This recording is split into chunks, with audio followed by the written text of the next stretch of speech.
We're starting right on time on Jimmy Snow and the Line. We're gonna take calls from fascists. I can't think of something that rhymes with fascist. I could have probably made a song before we got started today, but I'm not gonna justify the fact that I didn't. He's given up on rhyming. Has he given up on timing? Oh crap, that rhymes. So he just lied, just like a fascist caller. Welcome to the show. At some point, that's gotta feel embarrassing, right? Like at some point you're doing it, do you ever hit a point where you're like, oh my God, I'm too deep into it now? I have had people micromanage the very tiniest things in the world I've ever done for the last 7 years. The shame thing over mundane, whatever gets the show started that's not a factor. It's not a factor. Oh, okay. It's like right now, Hassan's getting canceled for what's that? I said the cringe doesn't matter to you. No, Hassan's getting canceled right now for his dog training methods. But I'm sitting here going like, first thing, most of you don't give a fuck about dogs in America. 400,000 dogs a year are put down. And I know that because one of my best friends runs a no-kill shelter in Texas where they kill dogs. But second of all, I don't know, like people tried to cancel me back when I posted a photo because I thought it was funny of my dog shitting in the shower, which I taught it to do. I taught him to do because we were on a 7th floor apartment, which there were times where it's like it's storming or he just clearly has to go to the bathroom. He has to be trained to do something inside. And so I just taught him to poop in the shower and then I would just, grab it and put it in the toilet and flush it with a bag or whatever.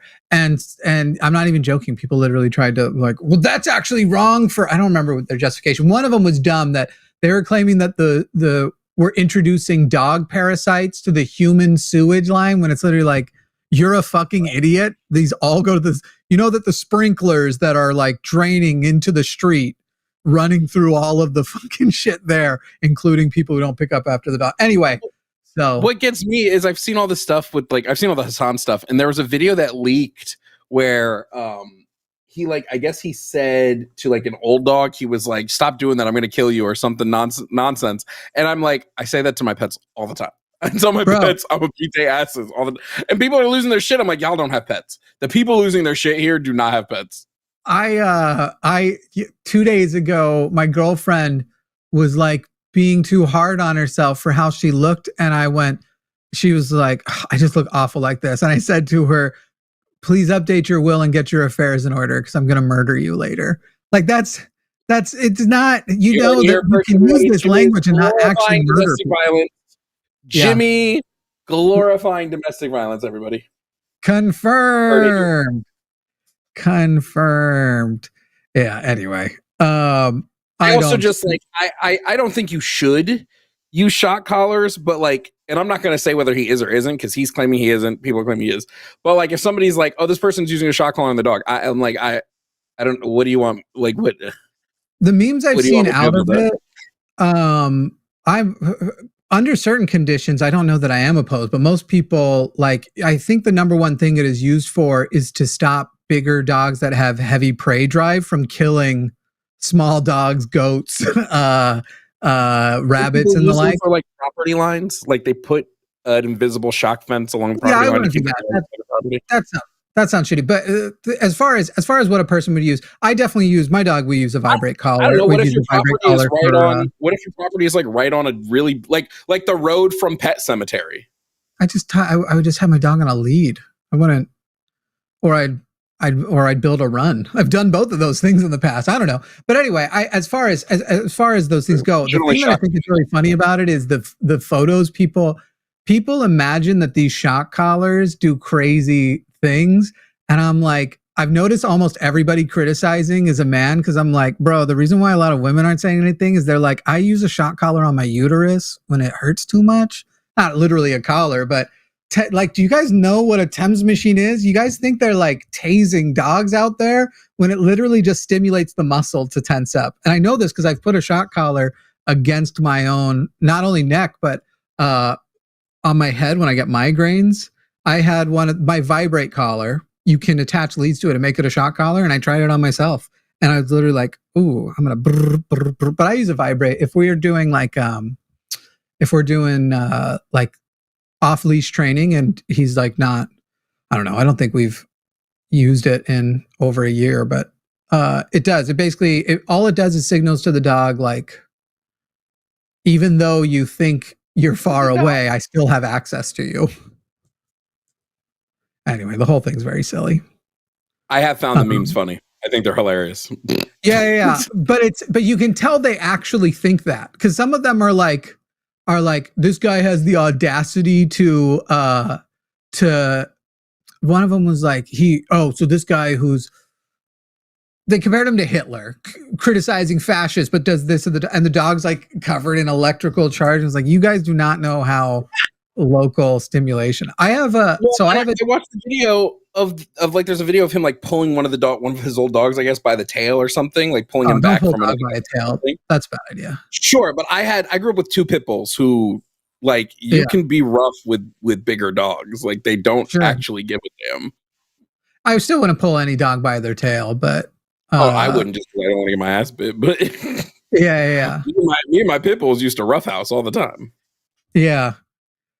I don't know. Anyway, if we've got calls, I think, coming in, we can jump into calls. So people, anyway, I find the things that people get angry over on the internet really, really dumb. So I'm like, I don't, and again, 400,000 a year. And Texas is one of the worst places. I'm like, I would way rather a person who trains with a shock collar have a dog. Obviously, if they're being torturous, they're using it to access or whatever. That's one thing. But he appears to only have had a vibrate collar anyway. And the actual clip that I saw, it looked more like she caught, what's that claw called? That's up it's like where our wrist is. They have a claw up on their wrist, essentially. To me, it looked like she caught on that. A dew claw, right? You know what I'm talking about? Yes. Dogs have a little claw on the side of on the inside, up the leg. Anyway, I don't know. Crazy timing, though. Like, I'm not making a claim one way or another, but the timing on that was gnarly. Like, the fact it's literally that like dog yelp the second he moves his hand off camera, crazy. Is that what I don't know? I haven't watched all I saw was it do the thing against Dexter's got a raised bed too, and he's caught himself on. Dexter. If you hold his paw, like you're like shake, and he gives you his paw, and you just close your hand, he'll start going. I don't know if something happened to him before I owned him or what, but he's the fucking wimpiest dog in the fucking world. Anyway, all that to say, I don't care what people. I would way rather a person who uses sparingly aversive training techniques have a dog than add another dog to the 400,000 dead dogs a year. That's me personally. I'm sure I'll get canceled now, and I just don't give a fuck. Go ahead, do it. Oh no, will you take this job away from me? Please don't. Anyway, now we're gonna talk to fascists. Not necessarily. You can call in if you're MAGA, if you're a Republican, if you're whatever. If you want to call in and talk to us about something you disagree with us on, we are leftists. We are atheists. We don't believe Christianity is good for America. We don't believe the Republicans are good for America. I don't believe that Donald Trump. Oh man, I dare a Republican, a MAGA person in the chat right now to call 33654-32101 and tell us why Donald Trump deserves a Nobel Prize. I don't want to give away our position yet, Jovan, because I feel like I want to rant about it. So I'm saying let's neither of us yet do that. Because, that's interesting. There's a new feature where you can schedule your stream to switch to members only. We'll definitely use that in the future, I think. Oh, yeah. I'm probably going to start using that too. That's way cool. Any MAGA here? And we'll find out. Hit yes on this poll if you are MAGA, and no if you're not. I would love for one of you to call in and tell us at 33654-32101 why Donald Trump does, in fact, in your opinion, deserve the Nobel Prize. Did you know that Israel is buying TikTok, by the way? No. Is that really happening? Yes. Like, that's a simplified version of it, but yes, essentially Israel is buying TikTok. They were doing it so successfully secretly.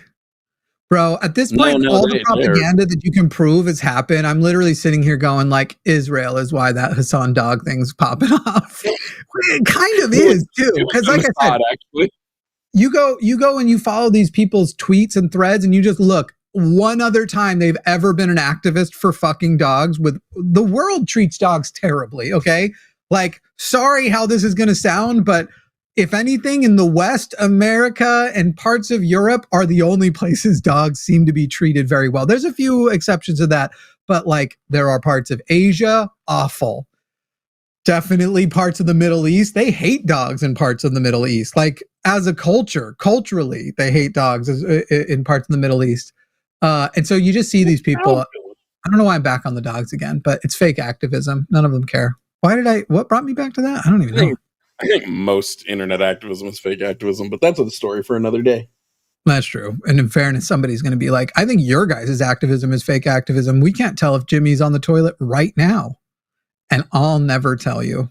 But let's go ahead and get started with calls. A reminder, if you want to call in and challenge us on anything, 33654-321-01, 33654-321-01. Hassan lost respect, decided to play the transphobic wizard game. Oh, for the record, I don't watch Hassan.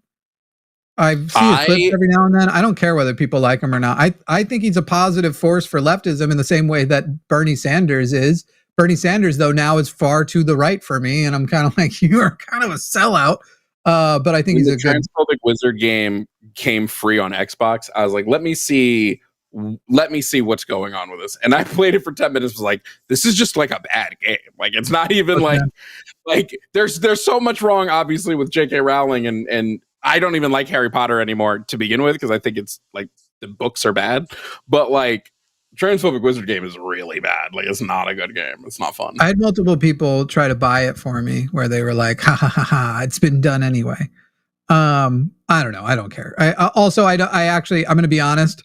I don't, at this point, she's a billionaire. And so the maximum amount of money that's going to go, I genuinely think it's a bad thing. And what I tell people is, if you're going to play that game and especially publicly talk about it and support it, your trans friends will be 100% justified in going, kind of feels like you don't support us. And so you have to decide whether or not in your heart you're okay with that, or you're going to be like, no, you guys have to drop it. But if anybody wants to say like, yeah, I'm kind of a piece of shit, and this is, look, every day we do piece of shit things for capitalism and there's no going around it. And in this case, I chose this to be my piece of shit thing because I thought it would be a little fun. I'm usually just like, great, let's move on and go make sure you match that donation at least 3 times to the Trevor Project or something. These are just not the things I find important. Huh? Did EA do that one? Yeah. EA is now owned by Saudi Arabia, right? Didn't Saudi Arabia buy EA? And Jared Kushner, yeah. They're together, they either bought or Saudi are buying. Arabia owns EA. Israel basically has control of like 45% of TikTok. We're in the dark times. Fundraising event this Saturday for SSA, Secular Student Alliance. We find it very important now as Turning Point USA is opening thousands of new chapters in America, or at least hundreds, that we support the SSA, which is kind of the counter to all of that. Also, if the most lovely person in the world will come and partially close my door, that would be wonderful. I think she is listening. All right, let's go ahead. I'm going to let that stupid humming noise stop first.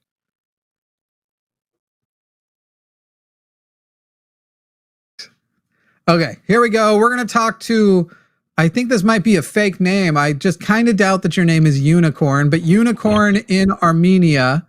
Unicorn, you are on the line with Jimmy and Jovan. Unicorn. Hello. Do you hear me? Hello. Yep, sure do. How are you?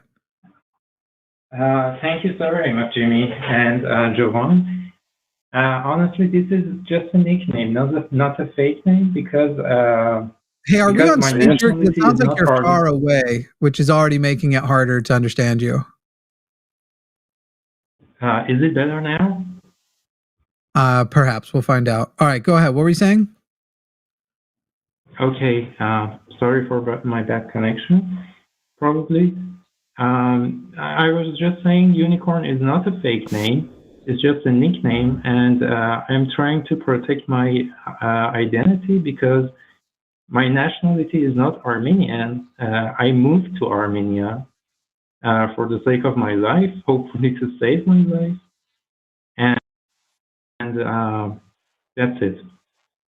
Okay, great. So, what is the point you wanted to make about us and Christian nationalism? It looks like in the notes, I'll let you state it for yourself. Okay, honestly, I don't have any problem with accepting the fact that Christian nationalism is destroying America, but I'm afraid there's a more urgent matter that you people are closing your eyes on, and that is about Islam and Muslims. Great. And how are we closing our eyes on Islam and Muslim Muslims? nationalism is because how I found you so supportive about Gaza and technically Muslim community. Okay, so And, to be clear, real quick, honestly, hang on, they to be are clear. against. To be clear, you're saying we are pro Muslim nationalism because we are against the genocide of Palestinian people by a Jewish nationalist state. Therefore, we support Muslim nationalism. That would have to be your position to have a happening critique. unintentionally. Excuse me, what? Maybe this is not your. Maybe it's happening unintentionally. But, No. You need to verify whether that's your position because there is no way to otherwise support it.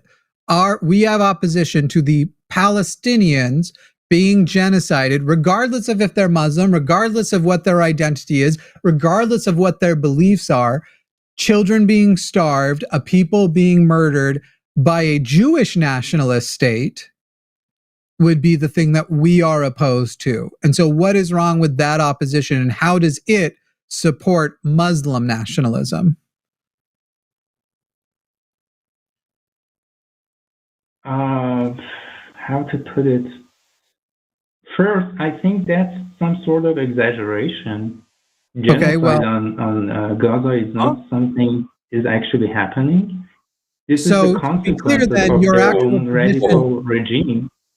Your position then currently is based upon whether or not, before we get into if it is the case, Unicorn, if it is the case that we are correct and there is a genocide happening in Gaza, would you then say your entire point is wrong? Jimmy, how is it genocide? Because Unicorn, we will get to that after. Unicorn, stop. We will get to that after. I asked you a specific question on purpose, and you're just ignoring it. And I just said, before we get into whether or not it's genocide, will you admit that if it is genocide, hypothetically, let's say we find out that you agree even, it is genocide, then would our position still be wrong to you, or would it be correct? No, if it's a genocide, your position probably is correct. Okay, great. So now it's just not about, are we supporting Christian nationalism? It's not about any of that. The question really is there a genocide happening in Gaza? Now, Unicorn, you believe there is not. We believe there is. There is a through line from the open air prison in the apartheid state and the initial occupation to now. And there are definitions and agencies which monitor for genocide and declare when a thing is genocide. And even the agencies in Israel, except for the ones that are literally ran by Israel itself, have all agreed that it is genocide. So what evidence do you have that the nonchalant, non-caring refusal of aid, cause of famine, and death of tens of thousands of kids, just the confirmed ones we so far have, it is likely going to skyrocket once we start finding out how many people died in the rubble, once people try to start resettling back at their homes and they realize how many people are missing. So the tens of thousands of children dead, for example, what is the evidence you have that counters the overwhelming number of agencies who have declared that it is a genocide in Gaza? Maybe I can give you two arguments. First, I don't think Israel is against their DNA and genetics. So when they are against their genetics, it is technically is going to consider as genocide. That's my understanding. Okay, your I don't think understanding is anyone has a problem with their ethnicity. Unicorn, you're wrong about that. It doesn't need to be like for genetic reasons. A genocide can be for a litany of reasons. Nationality can play a part in it. Religion can play a part in it. Like genetics is not like the whole picture. It's also a relatively new branch of science. The number of people who hated Jews in the 30s weren't on the basis of what they understood was a genetic difference, despite the fact that they were engaging in eugenics and the like. It was a lot of those are the people I hate. And you can listen to your least radical IDF soldier still calls them like animals and says that even the children are terrorists. So you don't have to have them sitting there going like, I have an understanding of a scientific concept. They hate Palestinians. And by the way, you can even see this reflected when you're trying to make it's not a genetic thing. You can see this reflected in the dramatically different way that even Arab Jews in Israel are treated, because it is much more poorly than the other people. And you can see how they treat the people as they occupy the West Bank as well. Like you're sitting here trying to go, here's an understanding of what a genocide is. Can I get so myopic about it and say, well, I don't consider it, unless they're literally pointing to which chromosomes they hate, a genocide? That's an absurd standard. And I just want to point out that like we're not basing whether it's a genocide off of even I'm not even basing it off of just like what I've seen in the news and on the ground. Like there are 5 specific criteria. When the UN just confirmed it was a genocide like a month ago, but they looked for 5 specific criteria of genocide, and they determined through independent review that Israel's doing 4 of those 5 things. So I don't even know how we can still have the conversation at that point. Don't get me wrong. I was calling it a genocide long before a lot of these groups did, but they finally caught up, and now we have all of the data to support it.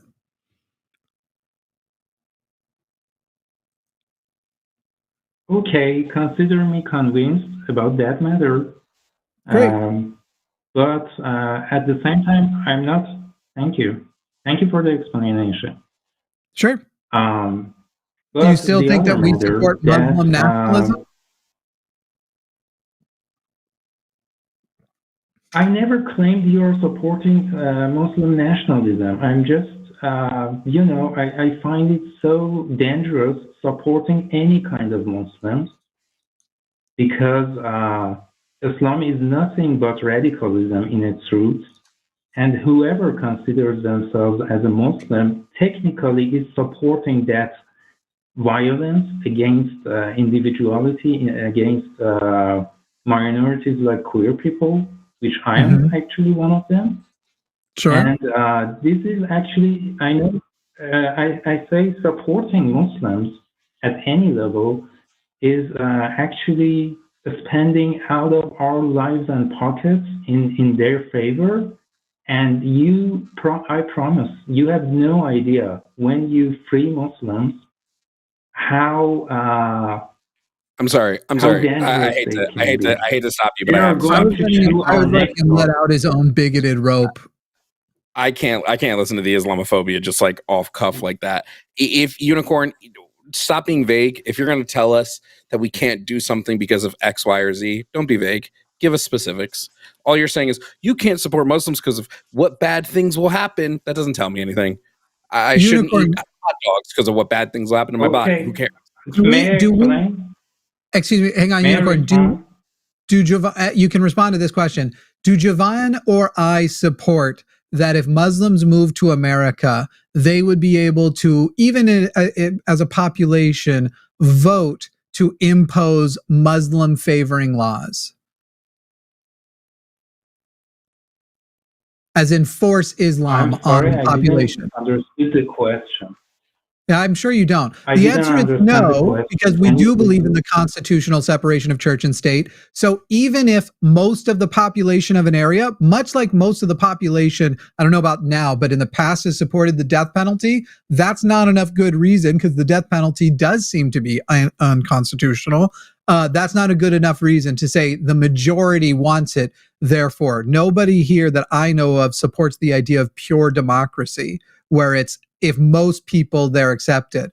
So you are still sitting here, and all you have said is Muslims at any level, because if you're a Muslim at any level, you support the oppression of the queers.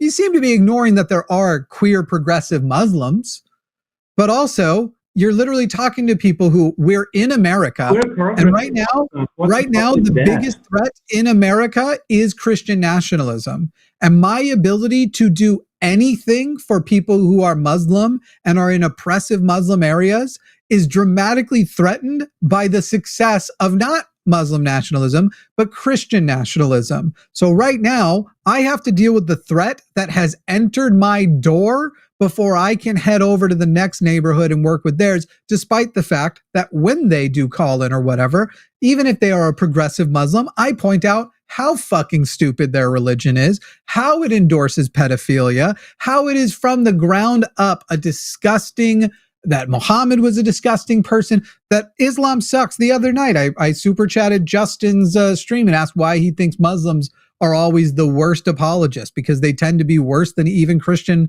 like young earth creationists. They're really bad at it. So you have nothing to point to that says we support Islam, but you're using the word Muslims as in the humans who have Islam, and we can't support them at any level, including apparently supporting that they should not be murdered so that a different religion's nationalism can take over their home.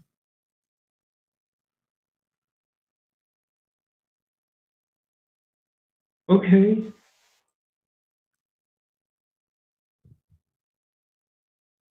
Okay. Is that all you got? All right, should we? Are you admitting defeat? What does okay mean here? Okay, as I can think about what you explained. Right at the moment, I'm not sure about that I can agree with every single part of your argument, but at least I can take my time with thinking about it. Can you name a value of Islam that's negative that Christianity doesn't also hold?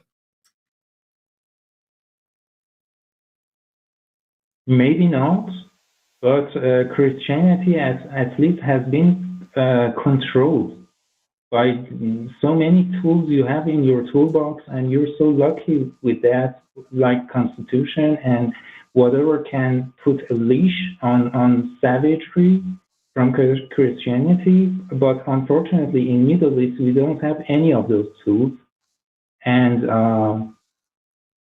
they simply take lives, Jimmy. They execute people just for being themselves and is the Middle East being more queer, or less being progressive against than anything from Islam. Is the Middle East more or less progressive than it was 50 years ago?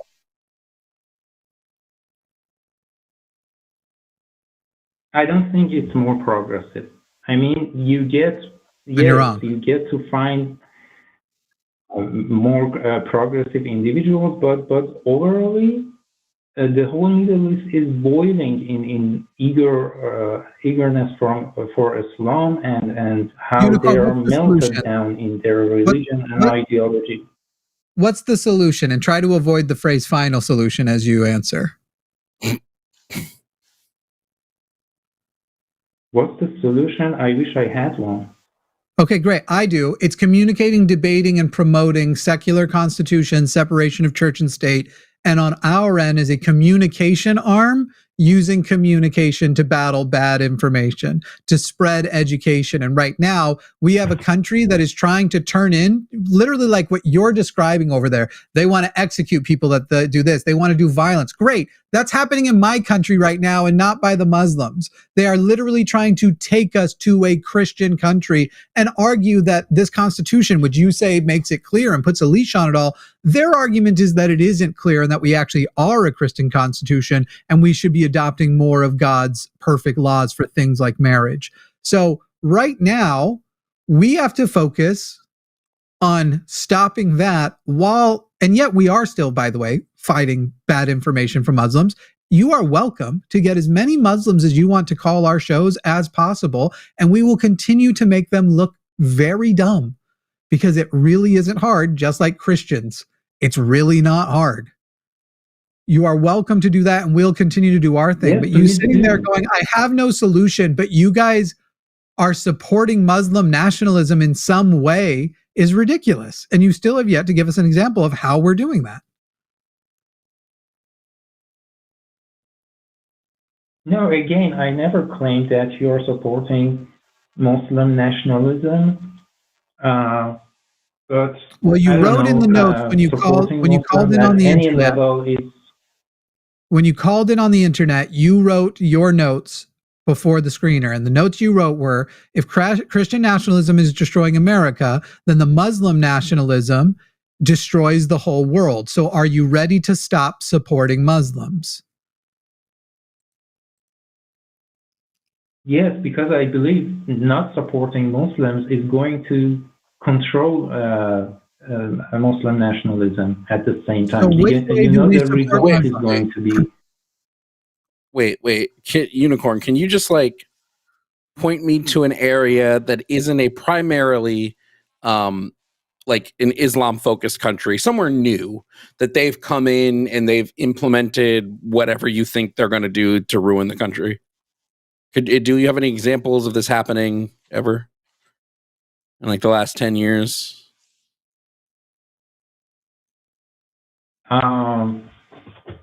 What was the question again? Sorry, I didn't understand what you mean.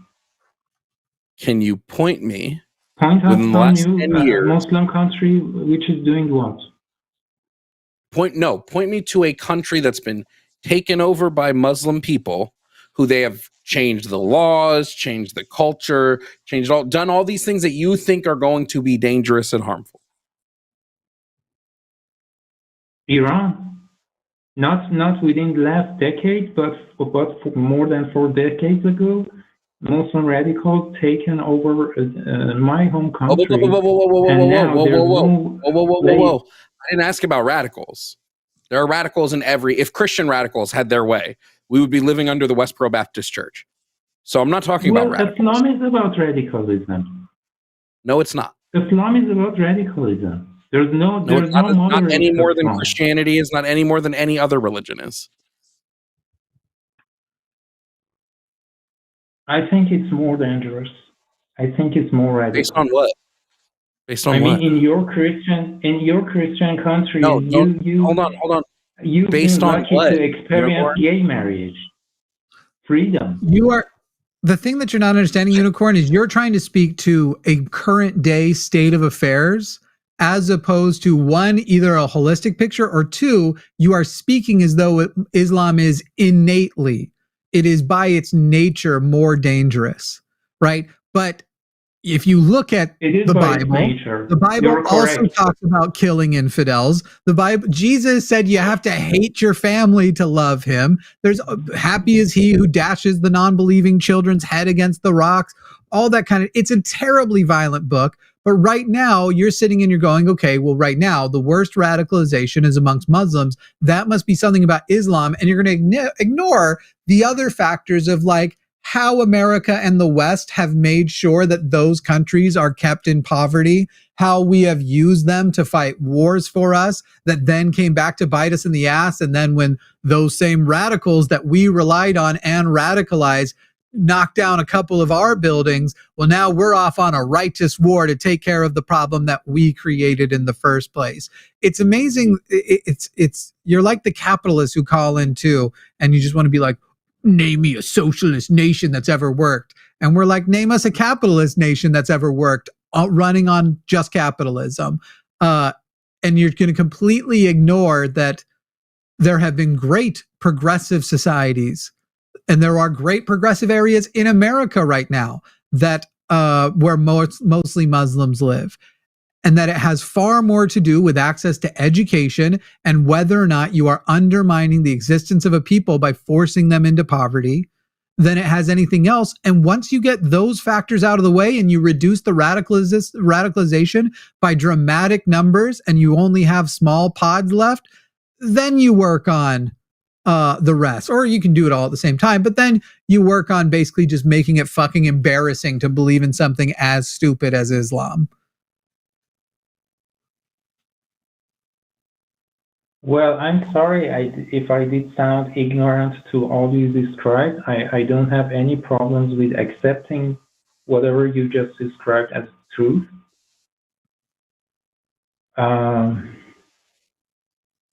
Yeah. It's weird that if you accept what we're saying is true, I'm just so afraid. People disagreeing. I'm just terribly afraid of them. You know, that's the problem. I'm terribly afraid. I live even thinking. I live in a Christian nationalist state. Go ahead, Jovan. You're just xenophobic. I'm not afraid of the everyday Christian. Wait, no, because I'm not afraid of the everyday Christian. The everyday Christian does not bother me, right? I am terrified of what Christian nationalists can do if they take over the country, but I'm not afraid of the everyday Christian like I'm not afraid of the everyday Muslim. You sound afraid of anyone of the Islamic faith. I mean, he said at any level. Maybe I have good reasons for that, Jovan. Instead of calling me xenophobic, maybe you can give. There's never a good reason to hate every single person from a group. There's never a good reason to hate every single person from a group. Yeah, you're totalitarian. You know why? When you Now he's going to give an anecdote of a specific set of Muslims that were horrible to him, and therefore his hatred of a Muslim child who lives in my neighborhood is justified. No, I don't claim that. I'm just, you know what's the problem? The problem is that if you talk to a Muslim, to a Muslim individual and tell them, okay, that queer got executed just in the name of God and Islam. I literally am friends with queer Muslims. I don't know what this argument is.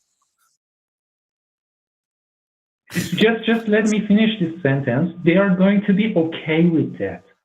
Maybe they don't commit with doing that crime, that execution. Maybe they claim, oh, we are peaceful, we love humanity, we love human rights. But when it comes to, the Sharia, the law of God happening, they're going to be okay and so accepting with that. Wait. So freaking. You act like Christianity doesn't have fucked up law. Jimmy already talked about this earlier. What is this argument you're making? And again, he's still wrong. Muslims follow Sharia law. And not every Muslim believes Sharia should be a state law either. You've proven the point that you have an unnuanced belief that all of them feel this way when we know they don't. But even if they did, your support at every level so far has still only been that we oppose the genocide, and you can't point to anything else we're doing that is supportive Muslims, because I don't have it. I believe in their freedom to have religion, because that's constitutional. Separation in church and state is as good for secular people as it is religious people. It's actually superior for religious people to live in a secular state than in a religious state, especially if they aren't a part of that religion. So you're just continuing to go, there are bad elements of Islam. And of course there are. Therefore, all Muslims are bad is wrong. And you're trying to find a division where we're supporting something that we're not supporting. And then you're using this language that acts like Islam and these people are less people and more like elements of an infection. And you sound fucking Nazi-esque, my friend. You were upset about xenophobic earlier. Let me tell you, that was the softer word to use. Did I ever say that we need to kill them? I asked you for a solution and you said no, but you did oppose at the beginning of this call, the only thing we've gotten out of you, though you apparently changed, was our opposition to the genocide. That's the only thing we'd had so far. So the only thing that we've heard that you seem to support so far is killing them. because you weren't opposed to what Israel was doing to them. And by the way, in the name of a religious nationalism. So you don't have a solution, but you're sitting here and going, but did I ever say I wanted to kill them? I don't like that you guys have criticized the people killing them, but have I said kill them?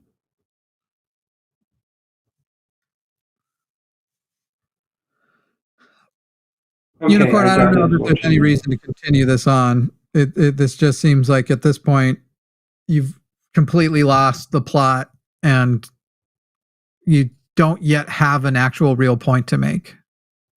Well, he found the plot of some books, like, Mein Kampf and stuff like that. Sure.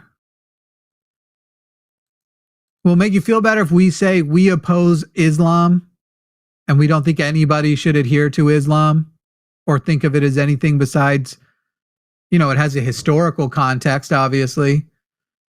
Will that make you feel better? I wish there was a way to limit them without spreading their ideology. Yeah, maybe like fences, like I don't say kill them. I don't. Would you be in favor of like concentrating them into like one specific area? Maybe we can like load them up onto trains and just like, I don't know, we'll build a camp, a fun little sleepaway camp, and we'll just concentrate a bunch of them in that camp. Would that make you feel better? No, but Islam being illegal can make me feel better. So you would make Islam illegal? If it's illegal, what would we do with the people here that are Islamic? By the way, there's no difference between making a religion illegal and sending them to concentration camps. There is no difference. Not only is there no difference, you actually just advocated for genocide. Because what do you do with people who have broken the law? You imprison them. If you imprison an entire group, are you thinking that genocide only means killing people? I don't say put them in prison. Jimmy, why are you so into if it's illegal and they break the law, what do we do? If it's illegal and you catch somebody breaking the law, somebody's praying at an underground mosque, and you've made Islam illegal, what do you do? I don't know. Carve out some sort of punishment for them, not physically, not like putting them all in some type of camp or prison, where if we have a bunch of people who practice the same faith all in a prison because it's illegal to be that faith now. Would you want to put give them an armband with a star on it? Maybe more tax. Unicorn, just so you know, make them to pay more tax. How about Unicorn, that? Just so you know, Unicorn, the radical Muslims that you're afraid of believe Christianity and apostasy should be illegal. So how are you better than them? If it's up to me, I would do that to every religious person. Got it. So on the basis of your belief, what you believe is true, you believe you should be able to outlaw thought crime for other people. And so the reason why that should happen is in a world where you're in charge. So therefore, if they're in charge, they're also equally justified in doing that to you. It's just a matter of who's in charge. Well, they do that out of an ideology. I don't. Great. I Unicorn. I don't know what you are doing it out of an ideology. What are you talking about? That is an ideology. You are a radical with terroristic intentions, just so you know, Unicorn. You want to criminalize an entire religion. You want to punish the people who practice that religious faith. Me and Jimmy don't even like religion, right? Correct. You are the one, though, that wants to criminalize it. Me and Jimmy think the world would be better off without it, but not because we want to force people out of it. We want to educate them to a point where they themselves can deconstruct. You want to make it illegal to practice a faith. You want to do the shit the fucking pilgrims ran away from. You want to make it illegal.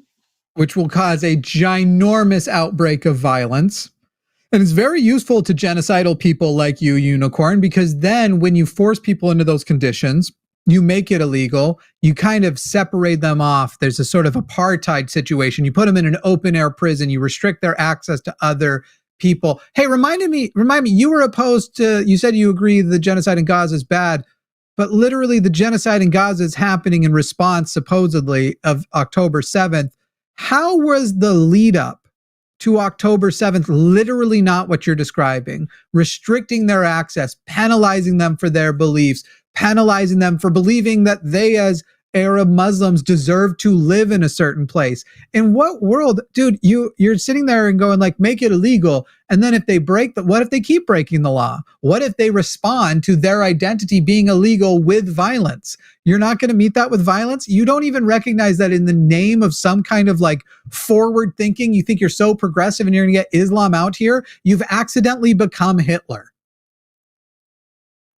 First thing Hitler did was make it illegal to be one of the first things. It was illegal to be Jewish. So disappointing. Excuse me, what? Wait, Unicorn. He said it was disappointing. Unicorn, did Hitler make it illegal to be Jewish? Yes or no? What again? Did Hitler make it illegal to be Jewish? Yes or no? I don't think so. Then you're an idiot, and I don't want to keep talking to you. We have other people on the line. It's up to Jimmy, but I don't need to talk to a xenophobic moron who doesn't even know that Hitler made it illegal to be Jewish. He's going to go very pedantic with, he didn't say technically, the law didn't technically say you may not be Jewish. It only said that you must be identified as Jewish, and then you are qualified to do things like be sent to camps and to be put into slums. And he's going to be extremely pedantic about it and basically turn into a Holocaust denial person because he wants a Holocaust-like thing to happen to Muslims. You are, You're when right. you say you're disappointed, he just imprisoned all. Right. It was illegal. You couldn't get access to the same funds. You couldn't get access to the same society. That's just early on. Then you start getting put into slums and ghettos. And Unicorn, you think you're disappointed with us. Imagine my disappointment when an atheist, which when I see, I hope means that they are some type of skeptical thinking with a little bit of historical awareness, calls in and basically says, I don't want to commit genocide. I want to just do this instead. And they lay out genocide.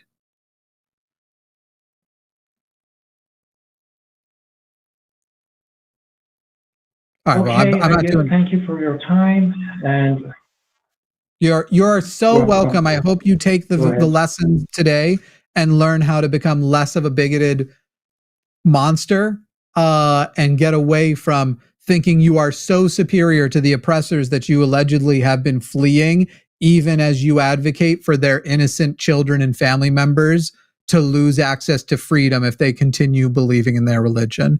Do better, Unicorn. Goodbye. Disgusting. Literally, so let's make it illegal. That is fucking crazy.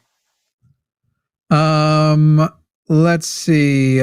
I think before we go back to that, caller's already called in a bunch of times on that one, so I think we try somebody new first.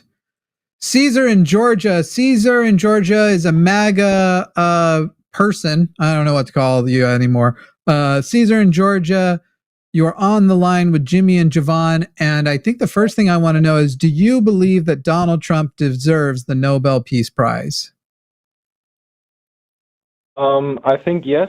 Or first, can you hear me? Sure can. Okay. Yeah, I think that would be yeah, sure. What has he done that makes him worthy of it? Well, there's plenty of things that he has done in both terms, but in this one specifically, he just did the deal with Hamas and Israel. No, he didn't. Great. So, well, let's say he did. If I were to, let's say, Caesar, you and I come into disagreement over something, and I hire somebody, let's say Jovan. I hire Jovan, and I keep paying Jovan to just beat the shit out of you over and over and over again. And then one day I say, you know what? I'm going to get between Jovan and Caesar, and I'm going to make them get along. And no longer will I be paying Jovan to beat the shit out of Caesar. Do I deserve an award at that point for having forced you and Jovan to make peace? No, that makes sense. That's a good argument. Great. That's literally what giving him the Peace Prize would be. The man has been committing genocide. And for the record, if Kamala Harris on her second day in office had won, second day in office, she negotiated the ceasefire, I would not have supported her getting the Nobel Peace Prize either for all of her genocide support up to that point. So it is wild that people are ignoring everything. We're like, wow, he really negotiated. At this point, let's give Hitler a posthumous Nobel Peace Prize because Hitler did an amazing thing when he killed himself, and that action ended the Holocaust. Well, I also just want to be like very upfront about this. Donald Trump did not negotiate a ceasefire. There is no ceasefire agreement agreed to by both sides. Hamas and Israel have agreed to the first stage of a peace agreement, only the first stage, where they have to give up hostages on both sides, and Israel moves the IDF back to instead of occupying 75% of Gaza, they will now take 50% of Gaza. Netanyahu has already said he doesn't like this deal. He doesn't want to follow this deal, and if he gets the chance, he's going to break it. Hamas said we're not disarming because we don't trust Israel. There is no deal. There's just a tentative hostage negotiation happening right now. There's papers, and this is the other thing. We already did this months ago when Donald Trump basically got Biden's ceasefire deal agreed to again, and then was like, but I did it. This one was me. And everybody was like, give him that prize. We did this months ago. And then Israel violated it within like a week. So I will believe it when I see it is another part of it. But anyway, Caesar, that was a lot from us. So with that in mind, you still think he deserves the Peace Prize? I think, my concern is not really like if he deserves some kind of reward for what he has done. I just think that generally, specifically on foreign policy, I think he is generally doing a very good job. Sure. What is the measurement for good job? Number of dead brown people versus dead white people? I want to know specifically like what foreign policy, like be specific. I don't like vagueness. Certainly not. Yeah. It won't be economic policy. He wouldn't be that crazy to defend the tariffs. Okay, so I think that specifically in the area of like dealing with the cartels in Mexico, Venezuela, etc., I think that is one of the most dangerous things that is hurting American citizens. And dealing with that, he's dealing with it, and I like his. How's he dealing with it? So far. How's he dealing with it? How is he dealing with it? Well, for example, he's increasing operations in Mexico and in the Caribbean Sea. What does that mean? Increasing operations. So, for example, shooting down cartel boats that are leaving Venezuela, or engaging in surveillance over cartel operations in Mexico, and then perhaps using that surveillance to then in the future do some sort of operation to kill or arrest or whatever cartel leaders. Hey, when's the last time we executed a pharmaceutical company head? Listen, I'm not gonna defend these pharmaceutical companies because it's definitely I would agree that a lot of them, for example, Purdue Pharma, they started the opioid crisis. So should we execute? No. I'm more interested. I want to know what his, like, if we're talking specifically the cartels, what numbers do we need to see go down? What's our you didn't really clearly answer, Jimmy, when you asked what the measure of success is there. What numbers need to go up? What numbers need to go down for you to say the way he's been dealing with the cartels has been a success? So probably the number of drugs that have entered the United States through the border, for example. Which drugs? The most harmful ones: fentanyl, methamphetamine, etc. Fentanyl is cocaine. Fentanyl is primarily trafficked by U.S. citizens. So how will his effect on the cartel do that? So U.S. citizens that are cooperating with the trafficking of these deadly drugs should themselves be criminalized and killed, or no? I'm just curious. I just want to know why you believe in the death penalty for a boat that we're told has drugs on it and bypassing due process for some people, but not Americans. So do we kill those guys? Are you talking about U.S. citizens that are engaging in drug trafficking? I think they should receive whatever is the standard punishment. If it's like 10 years, 20 years, 50 years, whatever it is in the statutes, they should enforce that. So if we've got a satellite tracking a boat, why should we kill people that Donald Trump just tells? We haven't got proof these people are actual traffickers, but you got a boat, a satellite is tracking them. Why should we be killing people that we're told, but they are still civilians? Why should we be destroying them and killing them instead of apprehending them, when if we can track them with satellites, we can definitely locate them and apprehend them? Why are we bypassing? Why is it a good thing to bypass due process and without any kind of hearing give Venezuelan civilians the death penalty for being on a boat? Well, first of all, I don't think it's indiscriminate. I do think they have a sufficient reason to believe that those boats were indeed trafficking drugs. Great, but you can't prove that. But even if you did, I already gave you, if we're tracking them and we think that they have drugs on them, why do they deserve the death penalty? Because, well, when it comes to listen, U.S. citizens deserve due process, but these are foreign individuals that are trafficking drugs to kill our people. And so we can just you said that Americans should get 10 to 20 years.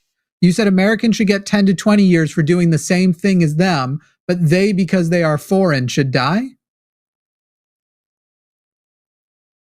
They are doing something that's way different. They are trafficking internationally. Literally, no, that's not way different. Borders are imaginary. They have drugs that they are moving them. Again, allegedly. You're already saying they don't deserve due process. Not having due process is amongst the worst human rights violations, because if you don't get due process, that literally means you don't have to prove that they have drugs on their boat, because that's what due process would accomplish. You don't even have to prove that there aren't American citizens on that boat, because that's what due process would accomplish. So you're sitting there against due process for foreign people, but they're in a boat, and the intelligence says, but in America, if those same people are peddling drugs that kill Americans, like the pharmaceutical companies, or the way most drugs get into this country, those people deserve 10 to 20 years was your thing. But if they're international, they're foreign, just kill them. Forget due process. Let's not prove that they actually are those people. Let's not apprehend them, even though we have the means. Let's keep paying for these millions of dollar missiles to kill a little boat that we're saying is coming from Venezuela. So listen, the Venezuelan government is itself complicit, and they are cooperating with the trafficking of drugs. And there are various ways to get drugs to the United States. You can go through the border, or you can do it by the seas. Okay, what the United States I like that you still haven't named the number one way. Wait. You're mad that the Venezuelan government is complicit in trafficking drugs. What about all the drugs the U.S. government is complicit in trafficking? Should we be taken out too? I'm not denying that. I'm not denying that. So then should we be taken? But So the should we United be States taken out federal too? government is not complicit. They're not trafficking fucking fentanyl, for example.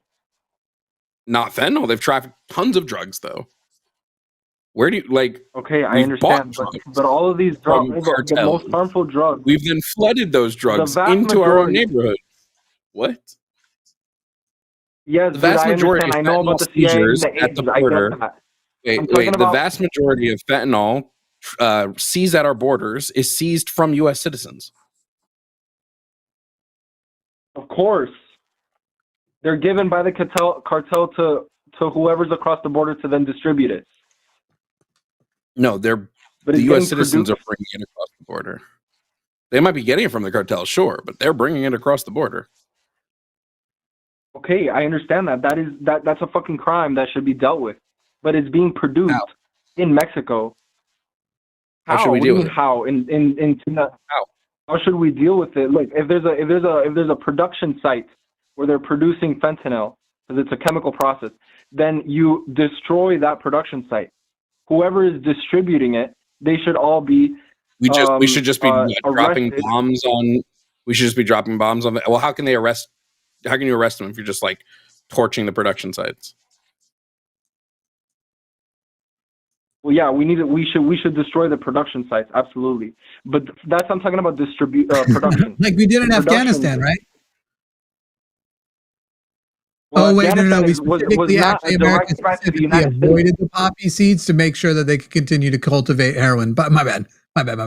Sorry, bad example. Because it was once again the opposite thing of what you were saying. I keep trying to support your point, and I keep accidentally ruining it again. I didn't really hear what you said right there. Yeah. But point is, they're producing it, right, in, let's say, Sinaloa, right? And the state of Sinaloa is completely controlled by the cartels. The Mexican government has no authority. They're completely incompetent. I wouldn't say that the Mexican government is complicit. They're just incompetent, and they don't have control over their own country, okay? And with their permission, obviously, because Mexico is a sovereign state, and he's dealing with the diplomacy of getting that permission. Once we obtain that, then we can begin to, because these states they're run by the cartels. They run it like a dictatorship, and the people, the civilians, are themselves, they're being terrorized by the cartel, who are some of them. So no more due it's just process horrible. for people in boats was your point, right? Well, or Yeah. at the sites, he wants to bomb. He just wants to bomb the site. Which, by the way, you're a Nobel Peace Prize winning president. That is an act of war. That is an act of war. Destroying a civilian boat with military, Mexican government. Using military. It's a military operation, yeah. A military operation that kills civilians in a foreign country is an act of war. It's not an act of war, first of all, if you have permission from the Mexican government. And second of all, right now we're talking about the Venezuelan boats. Where is that permission? Well, first of all, Venezuela is complicit, and so therefore, yeah, you could describe it as an act of war, because Venezuela is them. They are themselves doing. They have launched the first attack. So to be clear, you do believe that the Nobel Peace Prize winning Donald Trump should be declaring war, and we should go to war with a country that, by the way, isn't overseas. You can walk to technically with Venezuela. Listen, you like these wars first getting of all, closer. you can't fucking walk to it because there's no land connection. Okay. Second of all, to Venezuela, the state of Venezuela. Yeah, you can't walk through it. You can't walk through Panama. It's a rainforest. You can't walk through it. There's no roads or anything to South America. Wait. You can't walk to it because it's a rainforest? Yes, it's called the Darien Gap. You can look it up. You cannot drive a car. Maybe you can walk through the fucking rainforest, but you can't drive a car. Okay. So you are backing off of it. Again, the point being that this is a landlocked country, which you've now conceded is true. Sure. We're not talking about overseas. We're talking about a country connected also to a bunch of our trade allies and have trade allies in the same area. And you are content with them recklessly going to war, this peaceful president, with a South American country. Listen, there are two types of wars, an offensive war and a defensive war. I would describe it as self-defense. They are attacking us. Venezuela is complicit in the trafficking of deadly drugs that are killing American citizens. They are killing our people. At proportions, at least 1/10 of what we're doing to ourselves, and it's crazy. I don't know what you're referring to. 1/10 of what we're doing ourselves. Why do most people get addicted and seek out fentanyl? Where does most drug addiction begin? Okay, I understand. It begins with prescriptions. I understand. Oh, so you do understand what I meant we're doing to ourselves. So why is Donald Trump not looking to decriminalize drug use and add better regulations to pharmaceutical companies, better regulations to what can be prescribed? And why is Donald Trump not looking to increase funding for, say, rehabilitation services? Why is it just kill Venezuelans and not the things that we know would actually have massively good effect on the problem and decrease the demand for the cartels? Okay, as those all sound like legislative policies, and that's not really something that POTUS can do. almost like But the some thing that a American president people- could do. Yes, I by don't the way, know. a The lot of those. Congress is the majority of the Congress is they are bought and sold by big By Donald pharma. Trump. Okay, both By Democrats and Donald Trump. Republicans. And Donald Trump is bought by Big Pharma. And What are you talking? If Donald Trump today told Mike Johnson, goes on TV and says, get me a bill that funds rehabilitation in this country, decriminalizes drug use, and regulates the pharmaceutical companies in that they cannot give dangerous amounts of drugs to people and not keep track of who's getting what and just flood hospitals with it and pay doctors in benefits and trips and things to give out their drugs more. If Donald Trump says that to Mike Johnson, how long would it take before it happened because the entire party is terrified of him? I'd give it a week because they know they would have to. So what are you talking about? Listen, I understand where you're going, and I'm not saying that he's perfect. What I'm saying is that if we were to have the Democrats were not doing shit about big pharma, and they also were not doing shit about foreign trafficking of drugs. Wait. If the Democrats aren't doing shit about foreign trafficking of drugs, hold on. If the Democrats aren't doing shit, why did the number of overdoses drop by almost 50,000 from 2023 to 2024? Democrats were in charge. Okay, that's great. That's still higher than it was before 2020. Sometimes it goes up. I wouldn't want to sometimes it goes answer that down. question directly either. It really undermines things. Yeah. How about you answer the question I asked you? If they're doing nothing, why were they able to decrease the amount of fentanyl deaths? It's still a trend. Sometimes it goes up, sometimes it goes down. Didn't answer my question.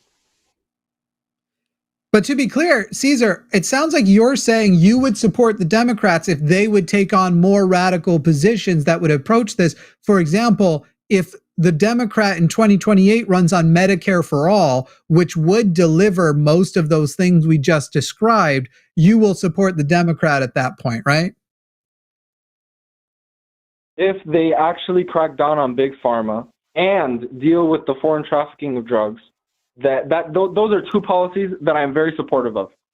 Dealing with the foreign trafficking of drugs will be completely. You're sitting here going, Donald Trump's so great because his murderous actions may be doing a minimal, which I've already looked it up. I've already fact checked you.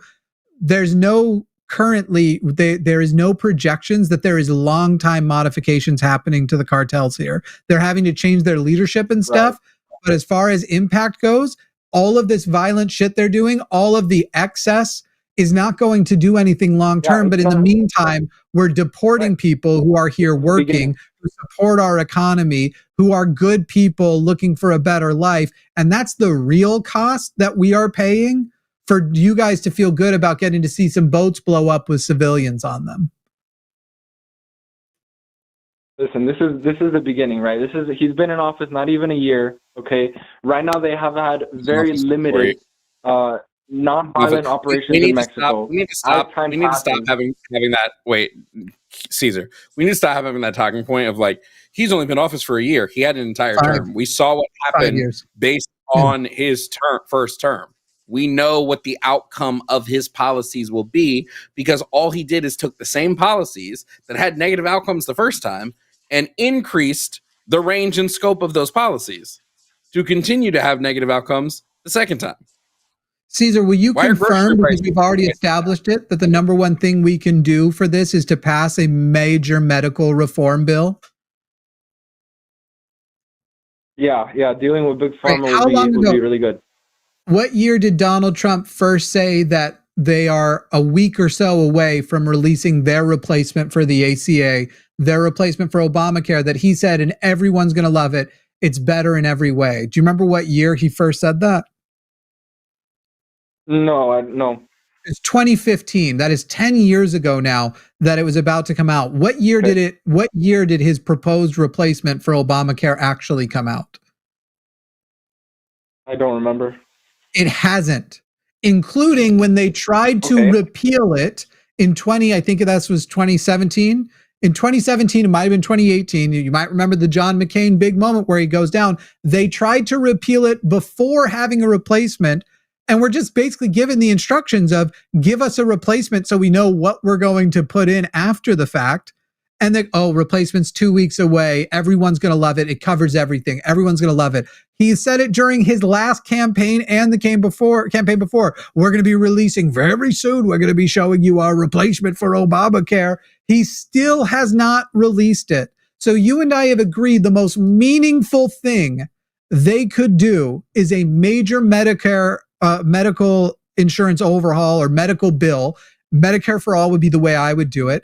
Things that would change the powers of the pharmaceutical companies, as well as make sure people have supportive services like rehabilitation, and then everything else that comes with universal healthcare. That's great. You and I have agreed that that's the number one thing any politician can do. And Donald Trump has been promising a better bill than Obamacare, is weeks away for 10 years. And you're sitting going, but I still consider him a success because he's having no meaningful large impact on the cartels, but we did blow up some boats. Okay, so you're saying that the Republicans don't have a good healthcare platform. They have no replacement for Obamacare. In fact, do you know who can prove this to you? However, wait. Do you know who? I'm can a support this? word. I just want to. Hang on, Caesar. Do you know who will actually tell you the same thing I just told you, that there's no good replacement for Obamacare? You don't have to take it from a leftist like me. Go read Marjorie Taylor Greene's tweets. She's the one right now bringing up that she's disgusted that the subsidies are about to run out. People are going to lose healthcare and other people's premiums doubled, and said our leadership has not brought this to our attention at all, and we have no replacement plan. So it's your people now starting to catch on that the replacements don't exist. And frankly, let's be honest, they never actually intended to replace it because they know they can't do better than Obamacare. They can only do worse. Right. Listen, so Obamacare did not deal with big pharma in the way that we said. Oh, would no be kidding. best. For sure it didn't. And so during Biden, he had 4 years, and there was nothing that was dealt with. Okay? Right. They definitely did not do enough under Biden. And Kamala Harris is basically a traitor to a lot of people who did support her, because she went from supporting Medicare for all to not anymore. Caesar, what points do you think you're making that we're going to sit here and go, no, Obamacare was enough? It doesn't even have a fucking single payer option. The fuck do you think? I'm more concerned, Caesar, by the fact that you act like Trump has proposed any policy to deal with big pharma. He hasn't. Not one. I'm not. Instead of addressing that, you just went, well, what about Obamacare?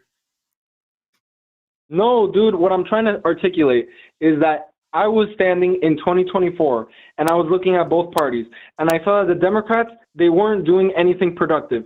And I saw that the Republicans were not going to do anything either. So regarding the issue of healthcare and dealing with big pharma, both parties left me unconvinced, okay? And so when I make my preference, when I say that I prefer or that I'm pro-MAGA, what I'm trying to say you were a single issue voter. You cared about one thing. With these specific issues, and it was the cartels. Neither side is doing what I want, but on other things there is certain things that they are taking action on. Yes, and so I have to just rely on what they are. You cared about Donald Trump providing lip service that he was going to be strong on the cartels. He hasn't really done anything to really cause the cartels to slow down. They're still going, and so listen, bro. Listen, bro. Caesar, the funniest thing here, too, is you're sitting here complaining about that Biden had power and didn't do anything. Remind me when Biden controlled when Biden's party had all three branches of government. Well, the reason they didn't win is because they don't have a good platform and they can't win elections. Great. Macaroni and cheese is delicious. I can also say something irrelevant to the previous question. Caesar, Wait, I just want to point out real quick before we get there. It's so stupid because the Democrats won the last election prior to this one. So what do you mean? Right. Like, I would get it if the Republicans have been winning nonstop over and over and over and over again. But typically, it's just been switching back and forth. We get typically 8 years of a Dem, 8 years of a Republican, 8 years of a Dem, 8 years of a Republican, back and forth. Republicans fuck up the economy. Democrats come in and fix it. Republicans fuck it up. George Bush puts us into a recession. No longer, after Bill Clinton leaves us with a surplus, Obama pulls us out, and now it's just 4 and 4. Donald Trump had 4 years. Biden has 4 years. Donald Trump's gonna have another 4 years. And then we'll see what happens after that. So what are you talking about? Dems always lose. Like, there's no evidence of this. And hasn't had all three branches of government the way Trump does now. Even when they had the Congress, only had a 50-50 Congress. And then you had Manchin, who was basically a Trump Democrat, who stopped the reforms that you're describing. So yes, on Obamacare, they were way better, but didn't have the power to put it into, they couldn't put it into power. Whereas Donald Trump right now has the House, has the Senate, has the Supreme Court, still isn't doing anything. Look, even if the Democrats did have that power, I believe that they wouldn't have done anything either. Anyways, Democrats but you can say you believe that, but it wouldn't be based on the fact that they tried and Manchin is the one who stopped them. So they were going for it had they had the vote, but they had the Trump guy and they had Sinema also in the way doing those things. So they were in the process of doing them and got railroaded by Trump Democrats. And again, hold on. Because I don't like the Democrats. I think the Democrats suck. But the Democrats got through a substantial healthcare policy. Obamacare, the ACA was substantial. And but he's talking about the improvements to the ACA. They at least had a proposal that they tried to pass, and the Republicans haven't tried to pass anything. They have no enhancement or replacement plan. Excuse me, what? That listen, I can't listen. I'm not here to I don't even like Obamacare. Okay, I don't think that the federal government should be. What do you specifically dislike about Obamacare? I don't like Obamacare. It's easy for me to not like Obamacare. It's not anywhere near good enough. There's a difference between not being good enough and disliking it because you disagree with it. Those are two different things. No, that's not why. That's not why I dislike it. I dislike it. Let me say it very clearly. Obamacare was created after 2008 recession, right? And ever since then, the federal government has been printing dollars, right? And so they're funding these federal programs, right? You would describe healthcare as a sort of welfare, right? These welfare programs are not being funded by taxes or tariffs or any other legitimate form of revenue. They're being funded by printing. And I think that the printing of dollars is something that is destroying our economy. This is untrue. No idea what you're talking about. If you want to lower healthcare costs, here's the reason why I oppose Obamacare. Obamacare is built on a private market. Obamacare is subsidies to keep the private insurance market open. And so mine is basically the opposite of yours. I would pass healthcare that will basically make almost every insurance company go out of business, except for those who can successfully pivot to like a type of private healthcare for services outside like they have in Europe. Those might still exist. But you'd basically destroy the private market. You would make it, everybody gets it, not just people who because there are still lots of poor people who have no insurance, and then most people are underinsured. And if you want to lower healthcare costs and the amount we're spending on healthcare, you pass that Medicare for all, and you let the government come in and say, no, you don't get to charge thousands of dollars for a digital x-ray. You don't get to charge hundreds of dollars for a Tylenol. You don't get to do, that's what you go in there and you do, but you're sitting there going like, nah, I like the model where Americans spend way more out of their personal pocket than paying way less, but in a tax. So you can either pay hundreds to thousands of dollars a month, or literally just like dollars a month in taxes, get full health care or be underinsured. You want to go with the private market way that basically makes people go bankrupt and ruin their livelihood when they get sick. That's our difference, Caesar. We both hate Obamacare, but for different reasons. But also, you want to talk about printing money. Trump is bringing us into a deficit. So I don't understand. Trump's deficits are literally larger. If you're in a spending deficit, the only way to fund things in a spending deficit, if you do not balance the budget, which only one person has in the last 10 years, or 20 years, I guess. If you can't balance the budget, all you can do is continue to borrow and spend. Trump is doing that. He's just borrowing and spending. Yeah. Listen, I just wanted to say about the with the argument that he just made. I do like that idea. It sounds like what you're saying is a socialist healthcare system, right? And Hell yeah. the way you described it, it sounds great. But here's the issue. And it works great in every country that does it. Right. But if both parties are controlled by Big Pharma, then implementing this is simply not possible. Yeah, you can't make if the government so these is are the by them, people then you we can't need to be putting in prison. Like you were saying earlier, you think drug traffickers should get murdered? I think they should go to prison. You are quite right. We need to radically, I mean, I don't think I can say eat them live. Right. Not anymore. You can eat them. Just eat them.